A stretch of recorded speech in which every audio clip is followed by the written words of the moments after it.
Vapanam. Okay, give me 1 second, please. I'll meditate on the Sanskrit.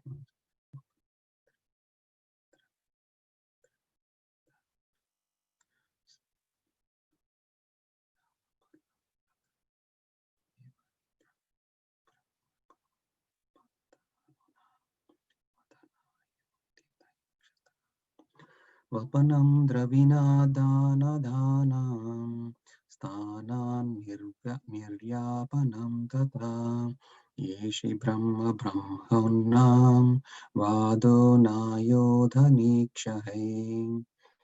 Cutting the hair from his head, depriving him of his wealth, and driving him from his residence are the prescribed punishments for the relative of a Brahmana. There is no injunction for killing the body. Verse number 58. Thereafter, the sons of Pandu and Draupadi, overwhelmed with grief, performed the proper rituals for the dead bodies of their relatives. Om Jnanatimirandasya Jnananjana-shalakaya Chakshurunmilitam Yena Tasmai Shri Gurave Namaha. Nama Om Vishnupadaya Krishna Prasthaya Bhutale Srimati Bhaktivedanta Swami Iti Namine Namaste Saraswati Deve Gauravani Pracharane Nirvisesha Shunyavadi Paschata Desatarine Vanchakalpatarubhyayascha Kripa Sindhubhyo cha Patitanam Pavanebhyo Vaishnavebhyo Namo Namaha. Jai Sri Krishna Chaitanya Prabhu Nityananda Sri Advaita Charakadhara Shivasani Gauru Hare Krishna Krishna Krishna Hare Hare Hare Rama Rama Rama Hare Hare. So thank you very much for giving the opportunity. Sorry Prabhuji, from Prabhuji Samadhis, I beg your forgiveness. There was some confusion in who is going to do the class between me and Pratibhahu Prabhu. Yeah, having said that, I'm not completely prepared for this class, but I want to, and I like to share something that I've been meditating the past few days, and hopefully I can bring some context, to what is going on in this chapter, right? So we are seeing here. Give me 1 second. I'll grab my notes also.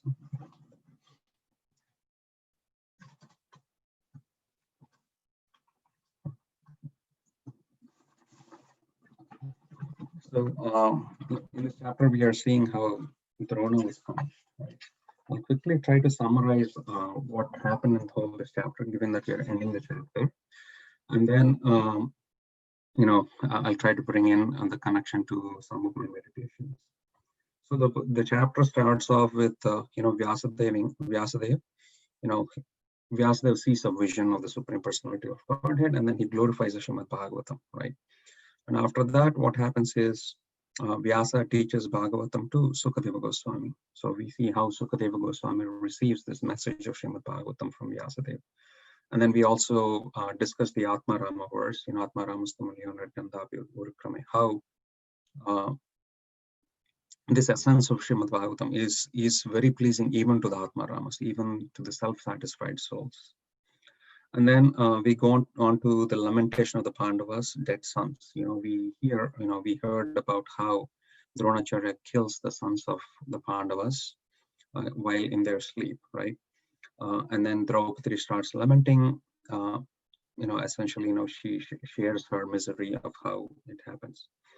And then we also saw Arjuna, how he goes down to capture Ashwadhama. But in that process, when Ashwadhama released the Brahmastra, how he gets bewildered, and then how he's able to take shelter of Krishna, and then he nicely narrates, how he has become incapable and how this light has overcome him. So Arjuna, and finally he takes shelter of Krishna, and then Krishna dispels. He reveals what has happened, and then Arjuna, releases a counteracting weapon, and then he takes control of the situation. And then Ashwadhama is captured. Then there's a big argument here, right? There was a nice discussion several weeks.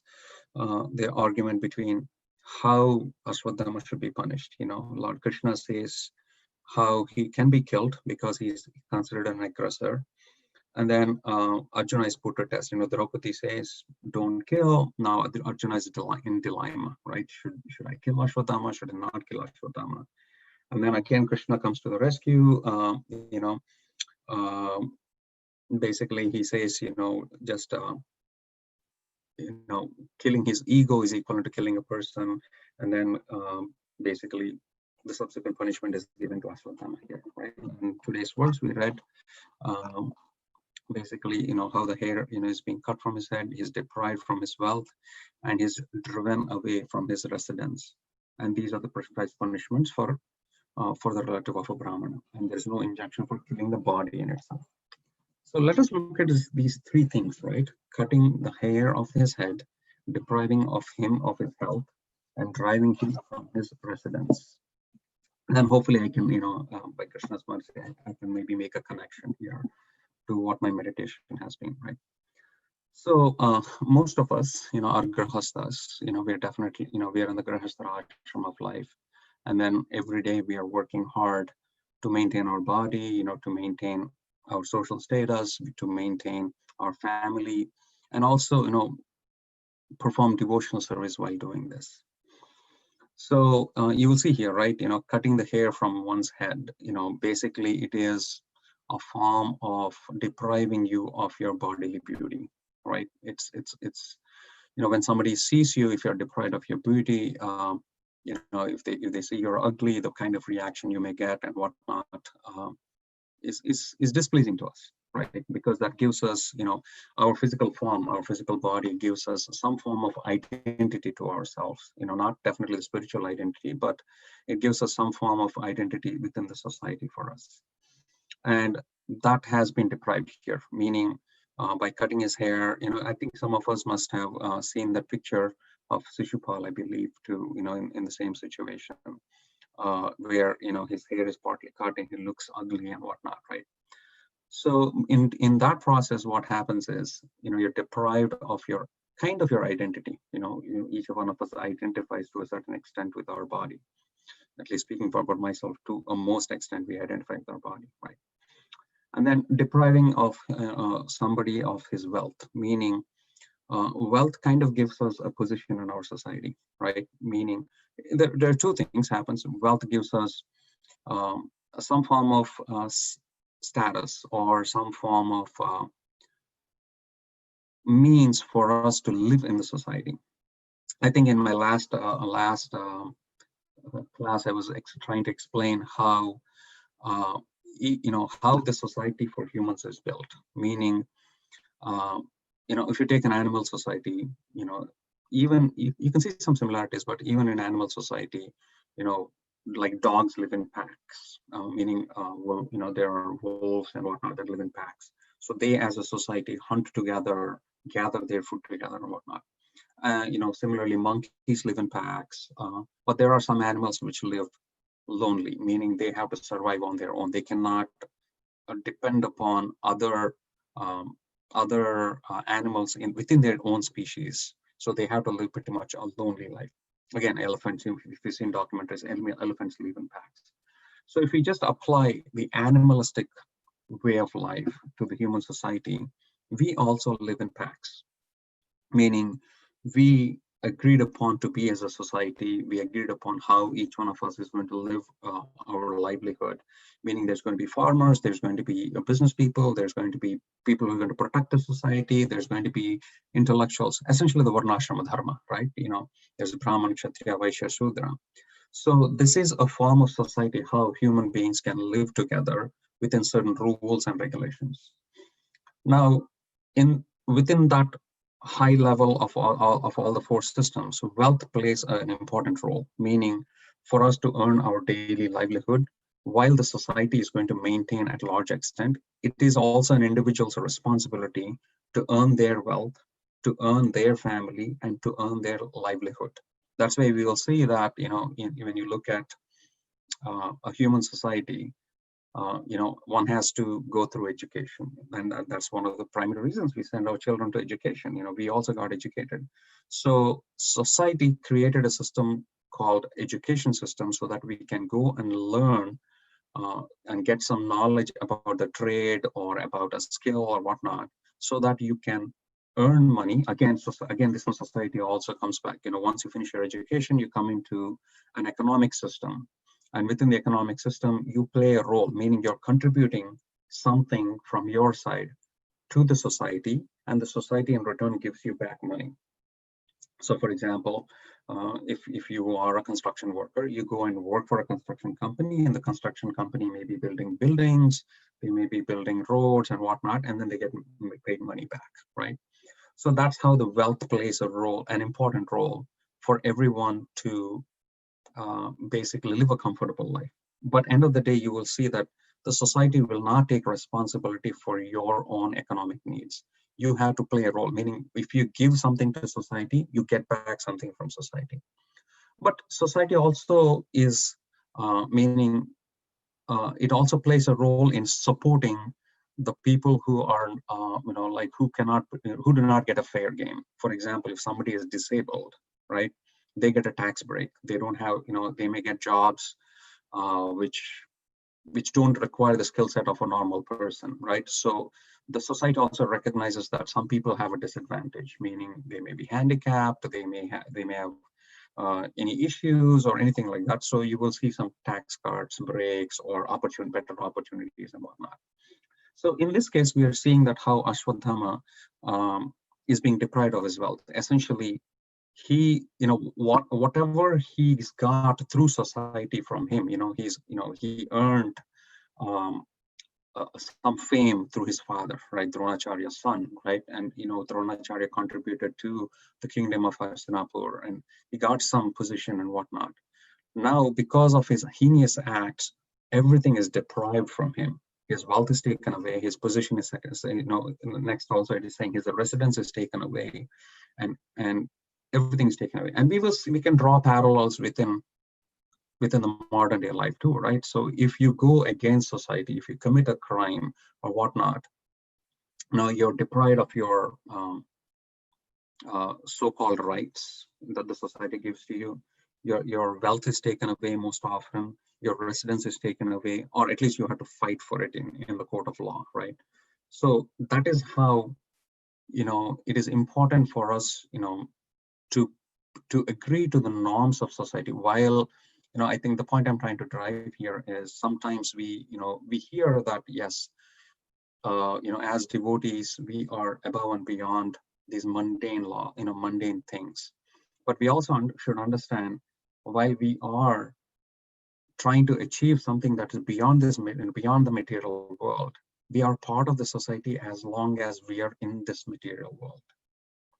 Now, because we are part of this society, even though we are trying to attain a goal which is above and above the laws of society, the laws of nature and everything, that doesn't mean we have the right to break the laws of nature, or that doesn't mean we have the right to break the laws of the land.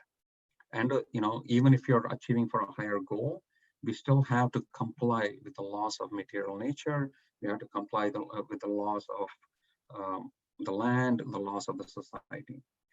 Because end of the day, if you break the law, you will be punished. And this, Bhagavatam is a great example. It gives so many examples for us. But I personally cherish Chaitanya Charitamrita because it is much more closer to us in terms of how the society operates, operated 500 years ago. And we see a similar pastime in Sri Chaitanya Charitamrita, where I'm trying to remember the personality's name. It just came to my mind and it skipped. Gopinath Acharya. Yes, I think that is Gopinath Acharya. So he was a tax collector on behalf of King Prataparudra. So what happens is he collects taxes on behalf of Prataparudra, but even though Prataparudra is a king and is a devotee of Lord Chaitanya Mahaprabhu, and Gopinath Acharya is very much connected to Chaitanya Mahaprabhu. But during the process, Prataparudra assigns the overseeing of tax collection, and there's a few things that happen in the story. But his son is, Prataparudra's son is assigned to oversee the matters, certain matters, And Gopinath Acharya happens to break the norms, meaning Gopinath Acharya, he collects more money than he should, no, actually he uses the money for his own benefit in the process. And when he uses that money for his own benefit, Prataparudra's son comes to know, he tries to collect the debt from him, but then, Gopinath Acharya says he doesn't have anything to give back, and then Gopinath Acharya has few horses and whatnot, and they're trying to break a deal here, right? Essentially, Gopinath Acharya broke the law, or he broke the norms, and then he's wanting to collect the money back. Then, in the process, what happens is an argument comes upon, and then Gopinath Acharya insults Prataparudra's son. Prataparudra's son gets angry, and then he sentences him to death, because he was supposed to be punished, but he was trying to cut a deal so that he can make things right. Now, in this situation, Chaitanya Mahaprabhu comes to know that Gopinath Acharya has done something wrong, and for a small offense, he's being put on a death sentence, which is unfair. And this matter comes to Chaitanya Mahaprabhu. And Chaitanya Mahaprabhu, devotees come and ask, can you please talk to Prataparudra so that Gopinath Acharya can be forgiven? And we should understand Gopinath Acharya is a good devotee. He's a good devotee of Lord Jagannath. He's a great devotee of Lord Chaitanya Mahaprabhu. He's very much connected, even from a family relationship. I mean, not necessarily directly to Chaitanya Mahaprabhu, to, I believe, Sarvabhauma Bhattacharya Sama, is very connected. But Chaitanya Mahaprabhu says, I will not intervene in these matters. I will not. This is something that Gopinath Acharya has committed, and this is something that has to do with the material dealings. And I am a sannyasi, and I'm not going to intervene here. And then, actually, this incident happens several times, meaning like 3 or 4 times, devotees come and plead to Chaitanya Mahaprabhu to do something about it. But Chaitanya Mahaprabhu becomes totally oblivious to it, meaning he says, if you come to me one more time, I'm going to leave this place and go to somewhere else. That is the stance that Chaitanya Mahaprabhu takes. And then eventually what happens is the news goes to Prataparudra. Prataparudra comes to know about it, and then he diffuses the situation. But it's important for us to understand how Chaitanya Mahaprabhu dealt with the situation, and what is the lesson that we can take from here. So essentially, I mean, in my own realizations, I feel that Chaitanya Mahaprabhu is setting a standard here, because you should understand Chaitanya Charitamrita is various pastimes that is setting how one should be as a devotee, because, most of us have heard this, Bhagavad Gita gives us the Sambandha Gyan, meaning who are we, what is our relationship to Krishna. Bhagavatam gives examples. It's more like the master's level, where it gives examples of devotees, how devotees perform this in how they imbibe the principles of bhakti, and what we can learn from their lives. But Chaitanya Charitamrita is more like a PhD level, because how exactly a devotee should behave, and also in the current age of Kali Yuga. So for me, the biggest takeaway from this is we cannot give exceptions to ourselves, or even give qualification for ourselves. I'm a practicing bhakta, and I'm doing something which is very rare, and this is the topmost level, and say it's okay for me to break the laws of the land. It's okay for me to break, the laws of material nature. No, it's not okay. It is important that we follow the rules and regulations of the land that are in place, so that, because you have to understand, we are not independent of the society that we are living in because we are a devotee. We are still dependent on the society. Yes, indirectly. Directly, we're dependent on Krishna. Krishna is providing us, but are we at that level? If we go, if we are in the same situation as Aswadama, where this society is going to shave our head, take all our wealth away, and drive away from our residence, would we question Krishna at that point of time? Or would we take the responsibility that I did these actions and this is a reaction that the society is giving to me, but irrespective of that, irrespective of that, will I continue my devotional service?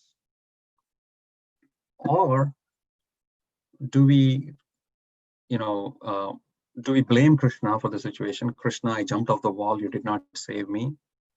Or do we blame the society, that the society, I'm a practicing bhakta, and the society should take the responsibility of somebody who's trying to be a devotee, and then they're depriving me of this, right?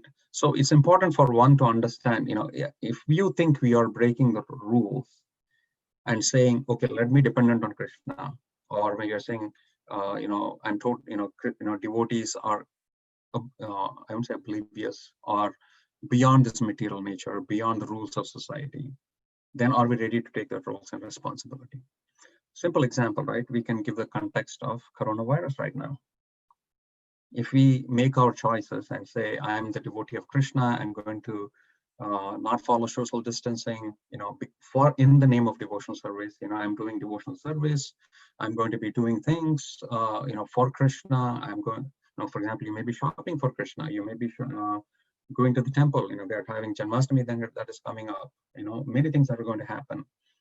Can we just say in the name of Krishna that coronavirus should not affect me because I am performing services for Krishna, and not be careful by not putting mask or following the rules and regulations that are given by medical professionals or recommendations that come from someone? We ignore those. And then if we are affected by coronavirus, do we take responsibility for that? Or do we blame somebody else? Do we blame Krishna? Krishna, I've done this for you. Why did this happen to me or whatnot?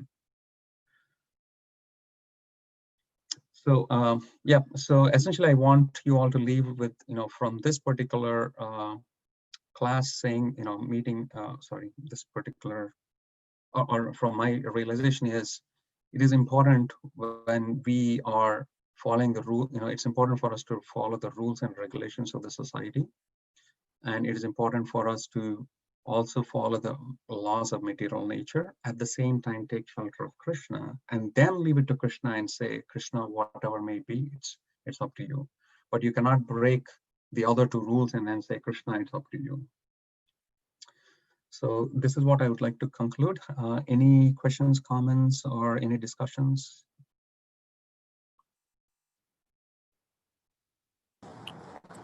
Dandut Pranam, Prabhuji, all glories to Srila Prabhupada.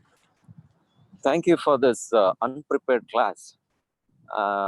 So one thing I noticed is whenever you speak, you bring up a lot of insight in our own lives, rather than we'll always look at the books and scriptures and that's we'll go according to that. Yes, everything is right, but are we individually, how are you dealing with the technicalities in our life is most important than practicalities, right?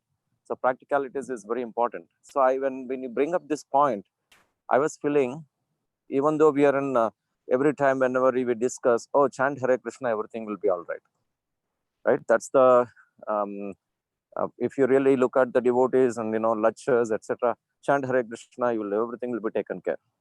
But are we following the rules and regulations of this material world as well? Just for example, I was thinking about if anything, even if you build I'm not getting into that kind of, but I'm just telling you, even if you build a house, even if you construct a temple, if it is not according to the, what is being put together in the Vedas, that affects, even the construction effects, that will influence the people, anything for that matter. And when we say, oh, chant Hare Krishna, everything will be all right. No, it's not really. Are you looking at, yeah, Krishna will take care, but are you following your rules on, based on the Vedas? So that's why the majority of the people always say, hey, Vedas is okay, but just chant Hare Krishna, everything will be all right. So it's always a conflicting situation there. I don't know what to answer. Please give some light on that, Prabhu. For me, Prabhuji, at least my personal realization is the Sambandha Gyan is always important, right? Meaning, end of the day, chanting the Hare Krishna is important. End of the day, dependence on Krishna is very important. We see from Sarvadharman Parityatya, and then Bhaktivinoda Thakur very nicely explains how one should surrender to Krishna, right? He says the 6 limbs of surrender. And then he says how one should be dependent. Krishna, one should understand Krishna as our maintainer, Krishna is our provider and everything, right? Sambandha Gyan is very important, because if we do not, it is more like a lighthouse, right? If a boat is going, if a ship is going in the ocean, the lighthouse gives us a direction. So we have to look towards the lighthouse and say, okay, that's where the land is, and I'm heading towards the harbor that way. So it's very important to have Sambandha Gyan. Otherwise, without Sambandha Gyan, we'll be blindfolded, because we need to go. Because definitely we have to overcome. That's why when Chaitanya Mahaprabhu has the discussion with Ramananda Rai, Ramananda Rai, he asks, what is the highest of all? And then he says, following the Varnashrama Dharma. And then Chaitanya Mahaprabhu, he doesn't reject it. He says, that's okay, but anything higher than that. So Ramananda Rai nicely lays out every step. He says, this is important. Chaitanya Mahaprabhu never rejects that step. He says, that's okay, but is there anything higher? So the important thing for us to understand is, which step are we on, and are we ready to leave that step and go to the next step? Are we ready? That is the key thing, right? I cannot just jump onto the final step and say, I rejected all the bottom steps, but then blame Krishna for any impact that has, right? A simple example is, if for somebody who's a traveling preacher, the implications of it is, yes, your health is going to be affected by it. If you're traveling so much, most of the sannyasis take that responsibility of traveling around. They are the Pravdrajakacharyas. They travel around and they share their knowledge and whatnot. And the downside, I wouldn't say the downside, the impact of it is their health gets impacted a lot. But they are okay with that. In the service of Krishna, I am okay to take up this austerity. I'm okay to, for my health to be, to be not great. But my joy or my happiness is in spreading the message of Krishna. But if we try to imitate it, we will complain only about the reactions of that. So as we take up, any detachment, as we take up in any form of service, we should understand also, am I ready for the consequences of that? If the expectation is, for a simple example, I will neglect my children and I will perform nice devotional service. I won't say neglect, I will make devotional service very important for myself. In the process, certain areas get neglected. Now we should rely on Krishna and say, I'm fine with that. And Krishna is going to maintain it for everyone, and that will be taken care of. A perfect example is Jayadeva Goswami.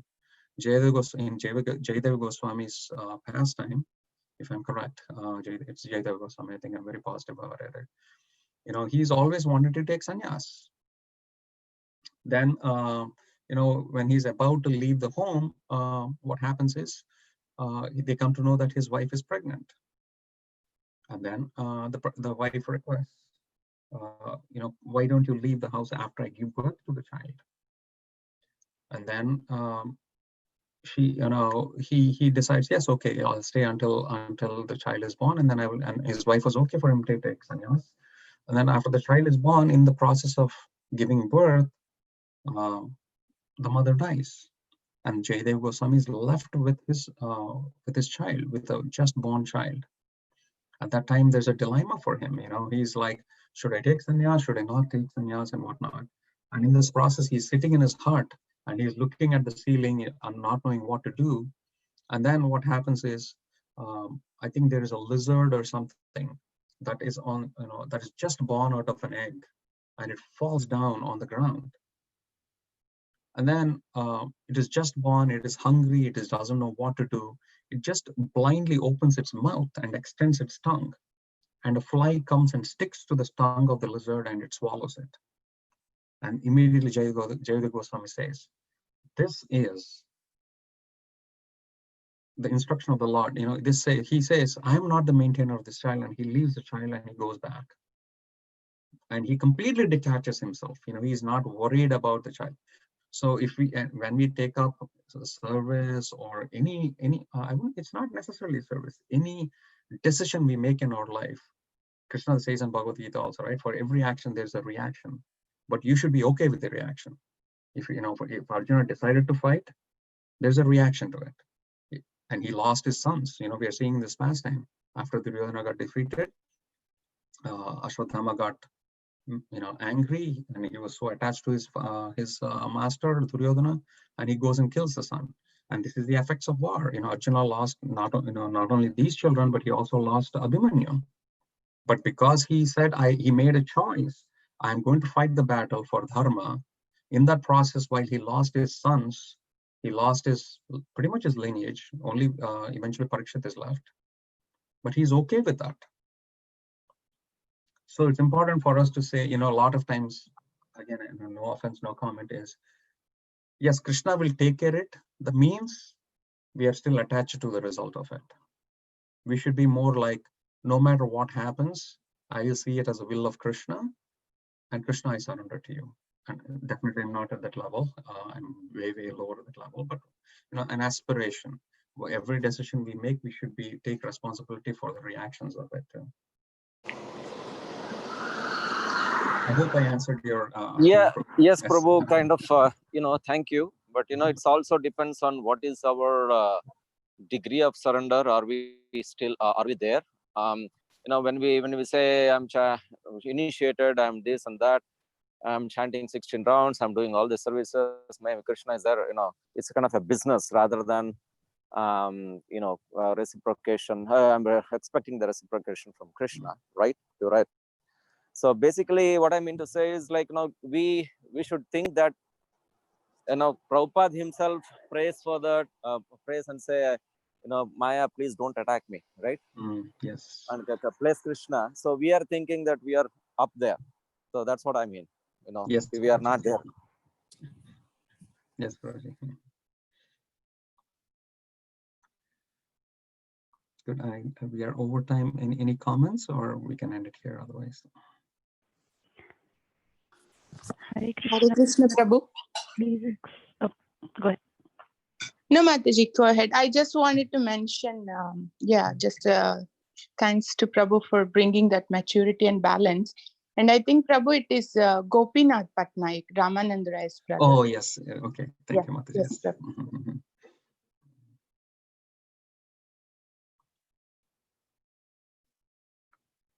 Yes, Shatrup Mataji, you were going to say something. Haribol Prabhu.